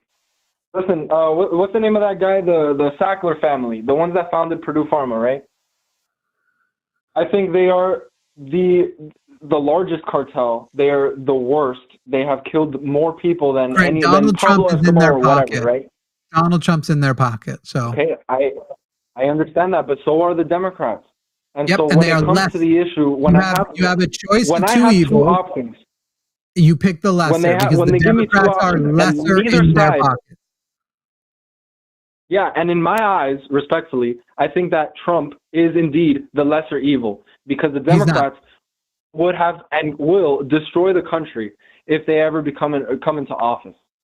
Which is just based on your feelings and not any actual, as we've already gone through. You can't point to a single policy that was superior. You can't point to anything. You just feel that way, even though Biden got us out of Donald Trump's nonsense and spending, actually not fully out, but we ended up having a lesser explosion in inflation than other Western nations during the same period of time because Donald Trump botched COVID, botched our foreign defense, and by the way, exploded our deficit by passing a tax cut on the rich. So as you're sitting here worrying about money and printing money, he literally reduced our country's income from rich people who could actually afford it. Biden comes in, makes sure that our inflation is less than other countries. Obama covers for Bush. You're sitting here going like, I think the lesser evil is the party that keeps being the problem. Well done. Yeah, but I also really quickly though, I just want to point out you said really quickly, Caesar, and then you can respond to Jimmy. You said that like the Democrats are more in their pockets, but Donald Trump quite literally is invested in Pfizer. Like he holds shares in big pharmaceutical companies. He wants them to succeed. It's pretty fucked right now. Yeah, they run everything. Listen, when it comes to, we could redirect the conversation to the budget. I think that because you're doing so bad. Right now, no. Actually, we're not going to redirect where you want to go. I'm going to ask you I'm going to ask you a couple of very simple questions. Between the Democrats and the Republicans. Wait, Jimmy, wait. I'm sorry, but Trump is invested in big pharma companies while Biden has no investing shares in pharmaceutical companies. But you prefer Trump when big pharma is your biggest. Caesar, which party, because last one was Harris, by the way, not even Biden.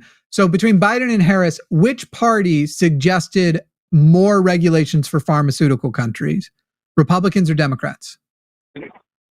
Brother, one thing are promises and one thing is what they actually implement. And I don't think that no, I'm glad you said that. I'm very glad you said that. So now answer my question. Which one said they would increase regulations? Democrats or Republicans? Probably the Democrats, I think. The Democrats said they would increase, but you said you like action more.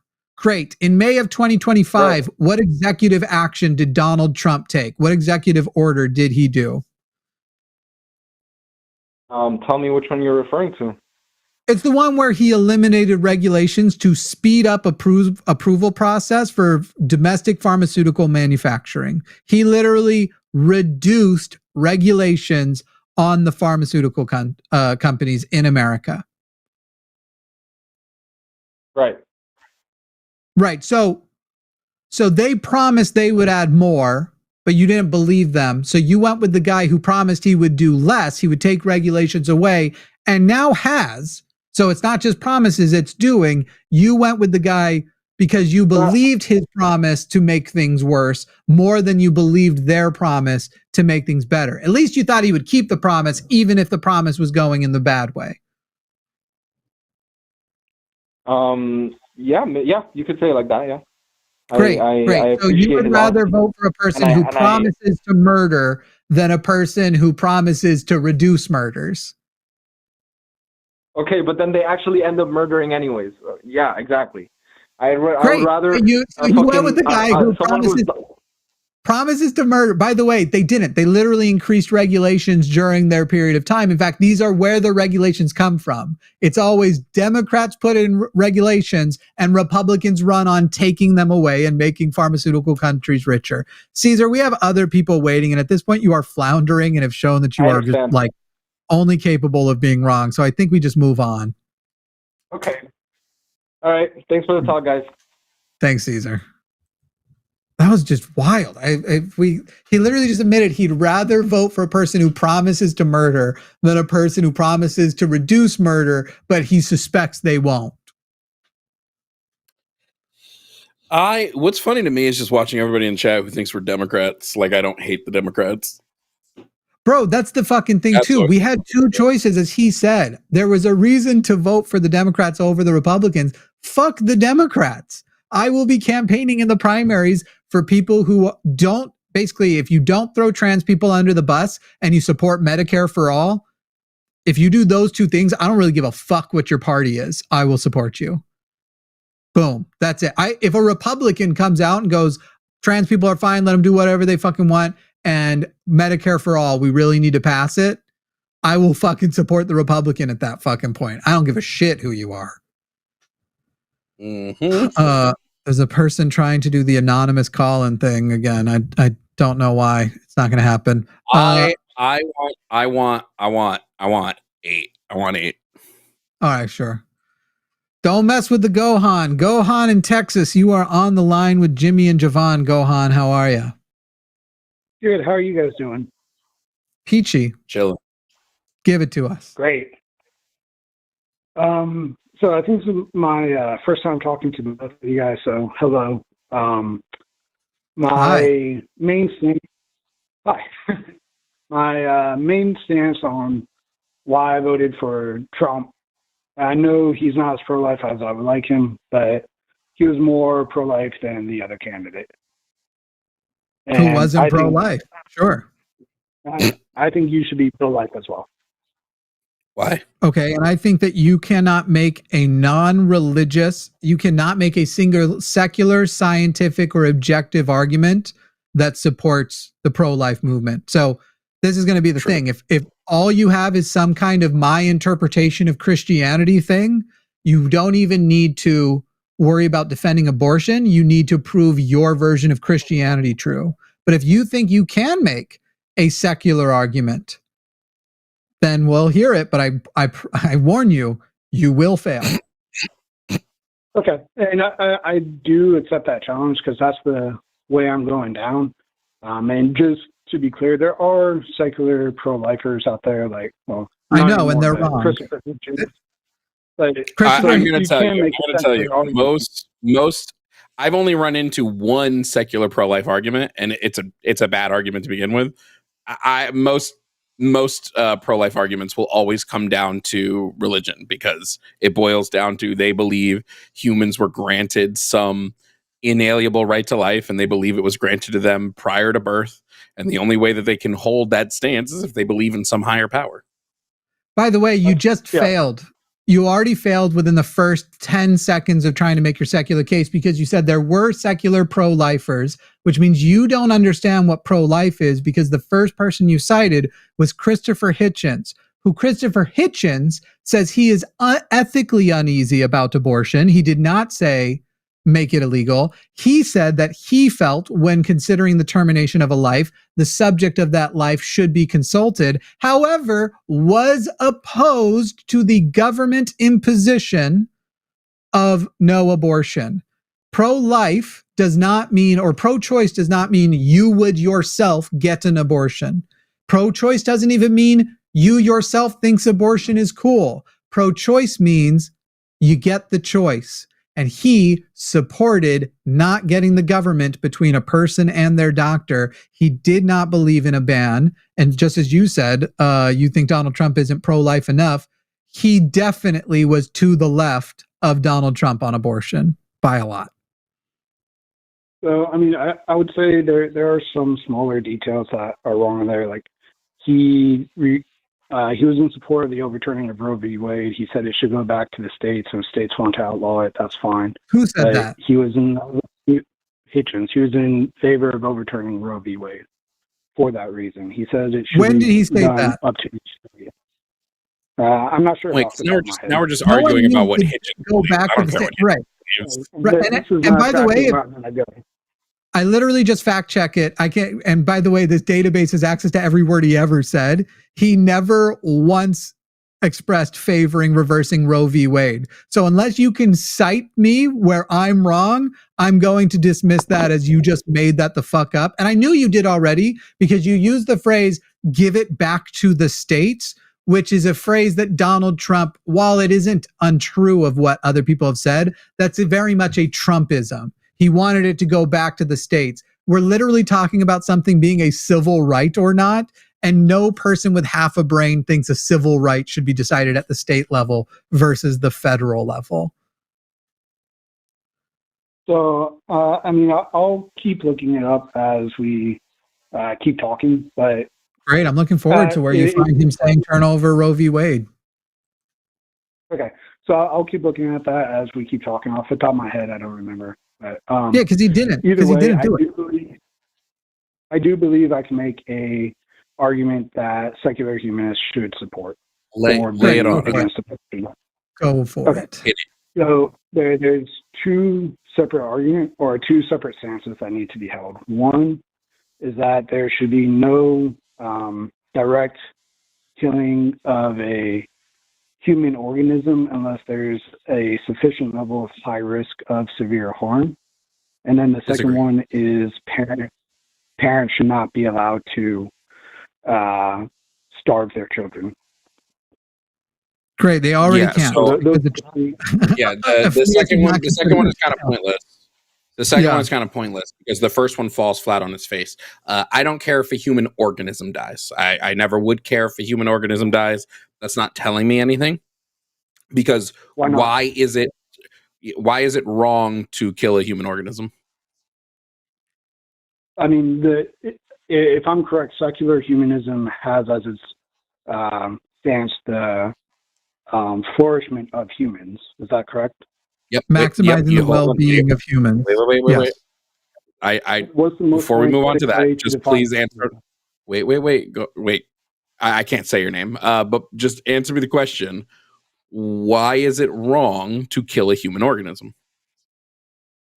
As for a secular humanist, I said this is for a secular humanist standpoint.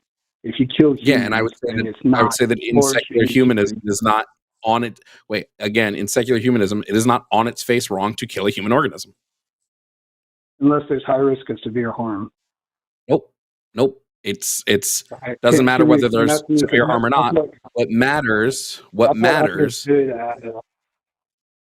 I'm telling you that you're wrong. What matters when it comes to killing an organism, killing a human, is whether or not that human has personhood. Secular humanists would believe this same thing because you're not doing any harm to killing something that is not a person yet.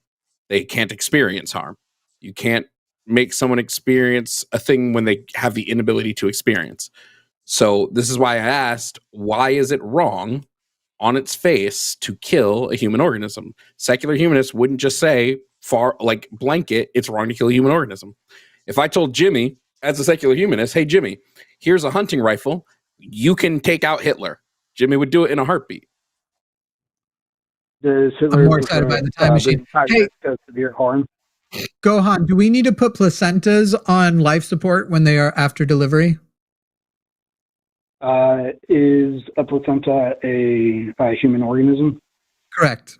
It is a genetic twin to the baby, and it is alive. Yes. It is not a genetic twin to the baby. Yes, it is. Then how come it doesn't develop into one?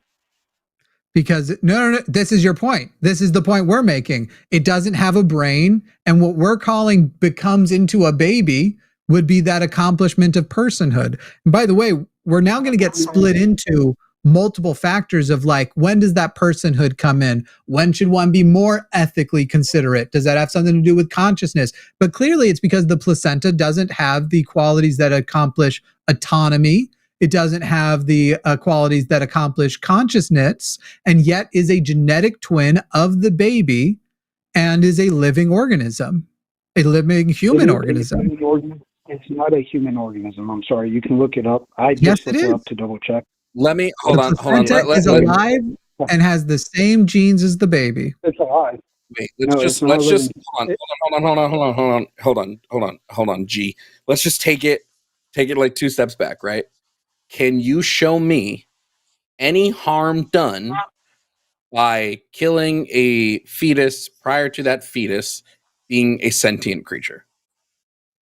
That's not of my standard, but no. Like Well, that that's would be not our what standard. That would be the standard. Personhood is decided by sentience, and well, at least in my worldview, I would assume Jimmy's worldview is similar. But personhood is decided by the sentient. Wait. This is hold on. You are the one who came in as a pro-lifer, right? So you are trying to justify making abortions illegal. I'm not trying to justify anything. I said you would use secular means. So far, you're all in your feels. We always start from a level of everything is okay to do, and then you justify why we should not do it. So I'm asking you, why should we not do abortions? If you're going to give me a secular argument, give me a secular argument. If the argument is about harm, abortions don't cause harm. By the way, the funny thing is we're getting stuck on personhood when personhood still won't be the standard by which whether you can commit an abortion. I didn't bring up the term personhood. That's you guys. And if you can correct me. You brought up secular humanism, and personhood would be part of whether or not a human needs consideration. So regardless of whether or not, you can't say you didn't bring it up when it is an element of the category that you brought up. I don't believe personhood is a scientific term. I think it's a psychological term that has interpretations that can mean anything. So it's a and you've already acknowledged that there is no harm if personhood hasn't been accomplished. Again, I didn't include the word harm. I said killing, purposeful killing. You were asked whether or not you can point to any harm prior to personhood, and you said no. Let's take it back even further, Jimmy. Let's take it back even further. G, because I refuse to. G, hold on. We're going to take it back even further. Why is it wrong to kill another human? If killing is wrong, why is it wrong? This is where you guys could 100% educate me. I was under the understanding that in secular humanism, it's wrong to kill other humans, not other persons. Not always. Okay, so that's maybe where I was wrong. It has nuance. Always wrong to kill. But wait, I don't know why you're trying to argue with us. You're trying to make your argument dependent on no nuance, and it has nuance. One of the ways in which you can kill a person is if, for example, if your autonomy is being violated and the consequence of regaining your autonomy is the death of another individual, you have neither killed them nor have you done anything good or bad. It is an amoral act. That's why I said direct killing. So it's not just that your consequence leaves them dead, it's that your action directly kills them. So if someone is violating reclaiming your autonomy, it is a consequence. It is a consequence. If you're living off of me, Gohan, if we hook you up to my kidneys and I'm filtering your blood and I disconnect that, I have not committed some sin or some crime because you don't have a right to my kidneys to support your body. Right. Correct. That's an abortion. I don't know why you're trying to push. You don't have to try to force your argument into what you believe a secular humanist argument is going to be. Just give an argument that does not come from religion. That's it. Like, why is killing bad in a non-religious sense? I'm still going down the secular humanist one because that's the only secular framework I know that has morality built into it. You failed on the secular humanist one, and I just explained to you why. Here's what we'll do. Hold on. Here's what we'll do. I don't agree with this framework, right, of your secular humanist framework. I don't agree with it. I don't believe killing is a wrong act. I believe murder is a wrong act. So now that we've come to this understanding, can you tell me why, under this purview, abortion would not be justified? And I would like to, can I really quickly respond to Jimmy's question first, since he asked it first? Sure. Okay. So Jimmy was asking if It's all racist. I am Go ahead. hooked up to him and he disconnects me, and then I end up dying of that. My question back to him would be, what do I die of? Do I die of starvation? Do I die of kidney failure, XYZ? Whatever Like the I kidney die of, failure, blood toxicity. There's a number of things that can kill you. One of them will kill you first if you no longer have access to functioning kidneys. and then if we are talking about an abortion and you don't want me hooked up to you anymore, it's not just like separation and leaving me to starve. It is direct killing. They poison the kid first and then they let it come out. And when it Depends is, on the and- type of abortion. No, It also just Gohan, matter. Either that or this they doesn't pop 'em up affect. for a Hang on, shit. Gohan. This literally doesn't affect me at all. You think that you've like gotten an aha, and I'm about to show you how dumb it is. Let's say I'm supporting your body, but you are brain dead. If somebody comes in and goes, okay, we're going to disconnect and we're going to use this basically sedative, and their body is just going to calmly go to sleep. There is no consciousness, so they die directly. Then it's kind of like, okay, doesn't matter because they don't have personhood. So it literally does not matter at all because they are brain dead. Go ahead and kill this thing that is subsisting off of me. But now if we switch to you do have consciousness, and they go, okay, when we do this, they're going to drown on their own blood and be entirely miserable. While they have some amount of experience, they do not have enough cognitive ability to make decisions. So you are also their guardian and you get to decide, do we make them suffer and drown on their own blood because it'll back up into their lungs? Or do we put them to sleep? Their death is certain either way. And so with their death being certain, do we make them drown or do we do an act of kindness and essentially put them to sleep and let them die without ever feeling any amount of suffering?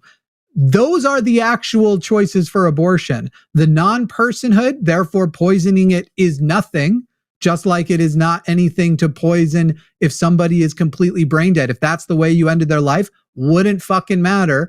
And then when it comes to late-term abortions, those are the conditions under which doctors perform late-term abortions, because otherwise, if a person has a child that would survive, the abortion they give is just delivery, and then they give the kid up for adoption if it's that the parent doesn't want it anymore. Nobody's going in and getting a late-term abortion and killing a perfectly viable baby in a stage of viability, that's not a word, viability, and then just being like, oh, kill it because I just don't want it to exist in society. You're making up this like you're trying to make these metaphors hyper specific to a place where you can morally corner somebody, and it literally fails at every avenue. Okay. So there was a lot there. I'm going to try respond to what I Go remember for it. It the was most. complete debunking of the nonsense you said. Give it a shot. So you said like you give them a sedative and then they end up dying. Is that sedative what killed them? Or do they just still which die because instance are you describing? Because it doesn't even matter. Sure. I already said, even if it is straight up poison, in both situations, it's fine to do. Because in the one situation, there's no personhood to consider. Therefore, you are doing nothing. Just like poisoning grass is not anything. Poisoning a bit of furniture is not doing anything. And in the other one, the poison is actually an act of compassion to not allow this person to suffer. Yeah. So which one? Again, I don't understand why we're using the term personhood, because that's not a scientific term. Human organism is. Fine, sentience. Use whichever one you want. The capacity to suffer. Use that word if you like. Hold on. This isn't a scientific conversation. It's a philosophical one. We're asking whether abortions are good or bad. That's not a scientific question. That is a question on philosophy. Personhood is like directly tied to the philosophy on whether abortions are good or bad. It can be backed up by science. There's scientific things that back up the argument, but But Gohan, I already more specifically understand. defined it as the capacity to have the experience. The basically, if they are able to suffer and understand that they are suffering, they are conscious of it, able to. Personhood was the short term for it. You're now trying to be pedantic about it because you think and you want to avoid the actual point itself, which is whether it is you call it poison or sedative. There's nothing wrong in either case. Okay, so then let me ignore the sedative. Let me go to the pack of poisoning. Great. And you're saying to like diminish some sort of future pain. Is that correct? The overwhelming, no, sure, for the late term. Remind, and if you want to start with late term, you can. But first, you need to concede that if there is no ability for a fetus to actually suffer, then to poison it and cause it to die is no worse than poisoning anything else that is alive because of the difference of the lack of sentience. Well, one, I would need you to define the term capacity, because is capacity built off of genes? This is hilarious. This is hilarious amounts of pedantry. Clearly, we are talking about conscious experience. I'm not only having a pain stimulation response, but my brain is considering it. I have achieved consciousness. Those parts of my brain that are the difference between a 2-week-old and a 25-week-old, that has either turned on or not. You said that personhood is based off capacity. Personhood is actually a much greater concept. I was using personhood in the short term when talking about the difference between you as either a brain dead person or a person with sentience. That personhood includes within it sentience, therefore the capacity for not just to suffer, because anything can show reaction to stimulation, but the ability to consider and actually experience the suffering on a greater conscious level. You're not going to win this argument of pedantry. Sorry, what? Pedantry. You say pedantry. I say this is a very life or death issue of defining terms. Right, and yet you're being extremely pedantic because by context, everybody else in the live chat has been able to understand it perfectly well. Nobody is sitting here. They're all making fun of so what do you mean by this word when it's all pretty clear? And again, everything I'm clarifying to you, I have said some version of so far. So it's literally pure pedantry because I'm having to repeat myself. You have not defined capacity yet. Is it based off DNA or not? Okay, now we're going to define capacity. Okay. I've been asking you to do that for a little bit now. I honestly, Gohan, we have one caller left in 14 minutes, so I think I'm going to see if somebody else wants to take a shot without being pedantic. You have done nothing here, and now you're going to sit. The next word you're going to need to find is the. Because everybody else, once I've already said consciousness, once I've already said sentience, when I say the capacity to suffer and experience the suffering, no one else is having difficulty understanding it. So we're going to see if the last caller has the capacity for honesty, unless Jovan has something else that he wants to do with your insufferable pedantic ass. No, I mean, I'm still just waiting. I just want to know why it's bad. You still haven't actually hit it being bad. Thank you guys for the time. You kind of wait. What is the definition of thank? Couldn't tell you. Life or death is not built on that. I'm sure. What is life? Could you just go ahead and define what do you mean by life? The scientific term, since you guys. Oh, sorry. What do you mean by scientific? Could you define scientific? Biology, for example. Oh, wait. Sorry. Could you define O? This is what it's like to talk to you, Gohan. You have a great day. It's okay if you don't have a definition. Don't know what other dumb thing he was going to try to slip in there at the end. Valerie in Illinois. I have such high hopes for you. Valerie in Illinois is calling to talk to us, Jimmy and Jovan, with the claim that Christianity is not ruining America. Go ahead, Valerie. We're ready to hear it. Hi. So, I mean, I'm not very good at debating, but I will try my best.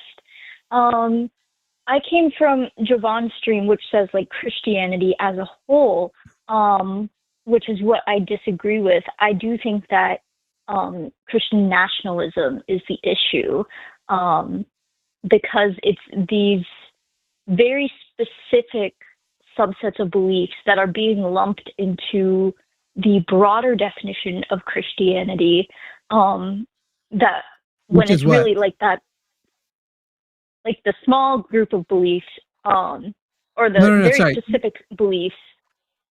You said it Oh, sounded sorry. like you were saying it's conflicting with that basically we're being myopic, that the broader definition of Christianity is non-harmful. It is these more small subsets. So I just wanted, forgive me for asking for a definition after that last guy, but what is the broader definition of Christianity?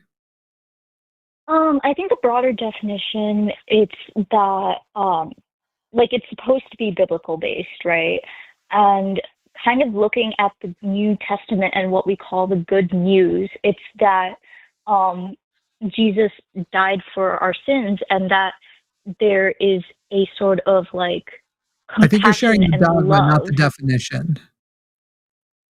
Do you know what I'm saying? Do you get what I mean Okay. by the difference? Yeah. What would you say is the broad Mhm. definition of Christianity? Maybe the adherence to the New Testament biblical, the adherence to the New Testament biblical proposition of sin redemption via the sacrifice of Jesus Christ. Would that work for you, or does it need something new? Yeah. No, that's a good definition. I agree. Great. That's Jovan. Are you with me in saying that that is ruining America? That broad definition is also ruining America. Yes. Yeah. So far, even just broadening it to the more broad version, our position hasn't changed so far. So would you like to present your support that are you suggesting that Christianity just isn't ruining America, or that it is in fact positive for America? I think, well, technically neither. I think it's like Christian nationalism is the real issue here. I think the broader definition of Christianity is not necessarily as harmful as people might think. So I'm kind of curious, actually, like you said, even still with that broader definition, that Christianity you still believe is harming the country. Could you explain kind of your positions on that? In a moment. What percentage of America do you think is Christian nationalist? That's a good question. Yeah, it's kind of pivotal to what you're describing. To be independently harmful of Christianity. I think it's like 20%, but within the Christian community, it's definitely become like the larger dominant voice, and that's what I'm concerned about. Okay, so just so you know, it's 10% identify as Christian nationalists, 20% identify as sympathizers. So not nationalists themselves. Okay. Now, how does a movement of 10% identification succeed if they only have 10%? Because I think what you're going to find right now that you have to defend against, Valerie, is the success of Christian nationalism is pivotal to happen in a mostly Christian country, and that if they were isolated, if the broader Christian world basically isolated Christian nationalism the same way they kind of have isolated the most extreme forms like Westboro Baptist Church, at least at one point. Now they seem to be bringing them under their wing. If they had that kind of isolationism toward it, you would find that it in isolation is a problem where it is, but it can't be a problem on the world stage, right? So would you agree that Donald Trump is a Christian nationalist president? Oh, yeah, absolutely. And what percentage of Christians who voted for Donald Trump? Oh, gosh. That's the other answer that I don't really like. And I think that's... I think then you've identified the problem, because the thing you don't like is you're about to have to acknowledge that regular Christians chose Christianity in the form of Christian nationalism over a more secular government. Therefore, Christian nationalism might be the problem, but it was elected by moderate Christians. Right, but that means like the moderate Christians are technically the problem, not necessarily the premise of Christianity itself. Sure, and we I can think get the to it. issue, We can definitely get Yeah. to it. So now you have to go with what values of moderate Christianity are incoherent with the values of Christianity itself. What is the values that they voted on they cannot find biblical support for?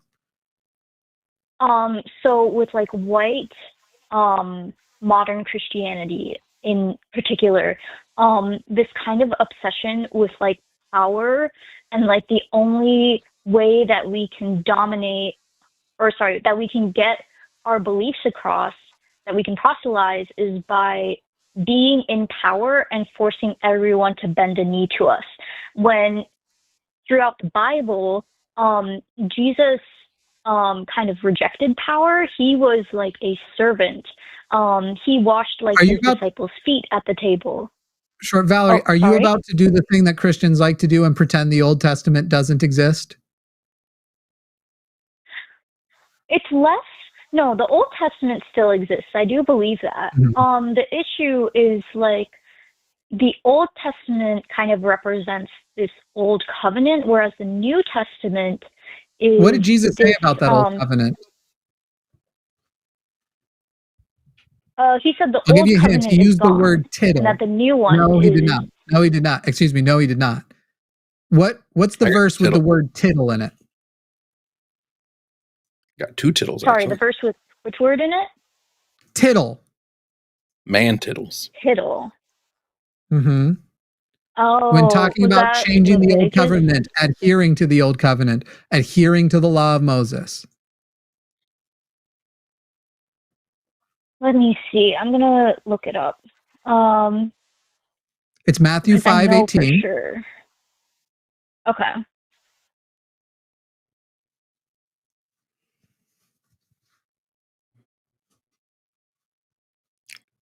By the way, which version are you using? This is on the Sermon in the Mount, by the way. This is his big deal. Which version of the Bible are you using? I'll read it out loud on air for you. King James Version? I like to use NLT. NLT? Yes. Okay. The New Living Translation. New Living Translation.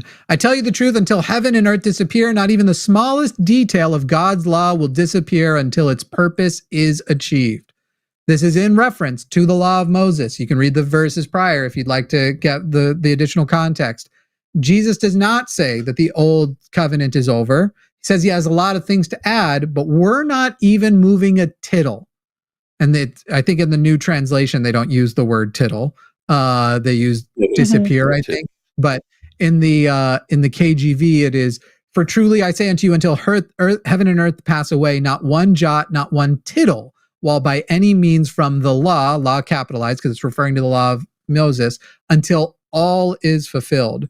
So if I'm sitting here, because you're saying Christianity isn't the issue, I agree that you don't think that verse means what the context of the verse means, and that a more progressive person might sit there and say, I'm not going to accept that. But that is a rejection of the core text and doing a level of apologetics to get away from Christianity and try to use a more empathetic, a more, dare I say, humanistic basis for your translations, for your interpretation. And therefore, you are trying to be less Christian as you are trying to interpret that verse. Because if you are a Christian, you look at that verse and you use that verse to say, actually, this is where I come up with, was slavery so bad? Maybe it was indentured servitude. Because now we can go back and say, Leviticus, as Charlie Kirk put it, is God's perfect law for love. That's where they say kill the queers, mind you. Okay, so yes, that's where I kind of disagree with you. Definition, the adherence to the Bible, that biblical text, is the problem because it allows moderates and even some progressive Christians, when you are prioritizing Christianity, to go with a Christian nationalist over, by the way, Biden was a Catholic. I can't remember what Harris is, but also very Christian. And yet the quote unquote evangelical choice was the Christian nationalist. I think you made, sorry, can I continue now? Yeah, go ahead. Unfortunately, it'll have to be your last point because we do have to go in 2 minutes. Yeah, I understand. I think the issue here is when people try to parse the Bible apart verse by verse, and when they consider it in an American context, that's where we have like so much room for misinterpretation. But really, I we think need it's to be cute that studying this the is sort of Bible. you presuming that that's what I'm doing when mine is actually based on historical and scholarly context, because those are who I consult for what the context of those moments were. So you might be trying to Right, do that, but even and arguably yeah, progressives try to do that. But in its context, you're essentially saying the problem with Christianity is the open nature of to interpretation of the Bible, the core of Christianity. So all you've really done is add a couple of words to our title that don't meaningfully change it. well, it's not necessarily that, because even in Matthew 5 itself, like that's, I believe, part of the Sermon on the Mount. Jesus is saying, Sermon. like, don't just not commit murder. Don't even think about committing murder. Don't just avoid adultery. Don't even think about adultery. Saying, like, it's not just like the actual, like the physical words that you need to be adhering to. It's the spirit of the law that is much more important. And that's kind of like why, even with the Sabbath, when I don't he know works what you on the think. Sabbath and the I don't know why you think that this is helping your point, but we are out of time. It's 7:00, so we have to go to the other show, Valerie. So please do call back in on a future episode. all right. All right, thank you, Valerie. Sounds good. Bye bye. All right. Bye. That was a wild way to like, yeah, right. Jesus is sitting there going like the law actually now extends into thoughts too. I've just been chilling here with Tittles. I saw. I was like, you don't like the Christian nationalism cause as much. You wanted that abortion one. Now I feel greedy. Yeah, I did want the abortion one a little bit. I can't even lie. I haven't had a good abortion debate in like months. Not that We had that a really one was good going to one be. with the one with Adeline was on, though a lot of people got distracted by the fact that I mostly did it because nobody bothered to ask whether Adeline wanted the abortion call. They just said she's a girl, so you should have shut up and let her do it. We clarified it on that next episode with Adeline. She literally doesn't debate political stuff. She's there for sex work education. Anyway, but that was a really good call we had. I think it was that the one with Tyler? I think that was the science and logic guy where he said, I'm going to win this with logic and science. Great. What is it? I just said it's logic and science. Oh, just the words. Cool. Everybody, please go over. Do you know who's on with Forrest right now? You're the owner of the company. No, I don't think Matt's on tonight. It's Forrest and Eric. Eric and Forrest are over on the Sunday show After Dark. You should have redirect set up, but if not, go over there. But as we end the stream here, you will get pushed over there. Thanks for joining. Thank you, Jovan. We'll be back next week. And Jovan, maybe we need to start doing some midweek shows so we have more time to flesh some of the things out. Because I feel like the 2 hours really limits us. Yeah, but I like doing it on Sunday too. But yeah, I think we need a little more time together. We'll see what happens. Thank you, everybody, for joining. We'll see you. I'll be back with Promise on Tuesday. And don't miss the podcast and don't miss the charity event this weekend. Bye, everyone.